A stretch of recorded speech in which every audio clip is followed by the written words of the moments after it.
بسم الله الرحمن الرحيم. السلام عليكم ورحمة الله وبركاته. ازيكم عاملين ايه وايه اخبار الدنيا عندكم؟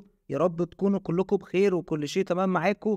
اهلا وسهلا مرحبا بيكم في يوم جديد وحلقة جديدة. النهارده يا جماعة انا مبسوط جدا، مبسوط بطريقة رهيبة رهيبة رهيبة. ليه يا جدعان انا مبسوط عشان سبب مهم جدا، وهو ان الاسماعيلي كسب. الاسماعيلي كسب يا جماعة.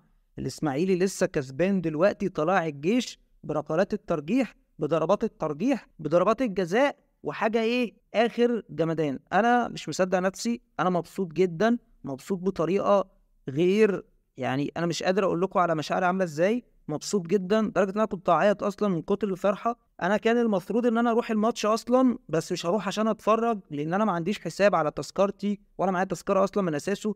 بس كنت هروح يعني اسلم على اللعيبه واتصور معاهم واتصور مع الجمهور واصور مع اللعيبه وكده يعني، واحاول ان انا اظبط الدنيا بتاعتي على قد ما اقدر واعمل لكم حلقات كويسه جدا. بس للاسف الشديد يعني بالبلدي انا ما كانش معايا فلوس، يعني بصراحه بجد ما كانش معايا فلوس ان انا اروح الماتش اصلا، او ان انا اروح مواصلات وكده، وكان عندي شغل.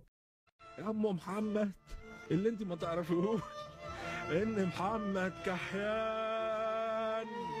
كحيان يا ام محمد.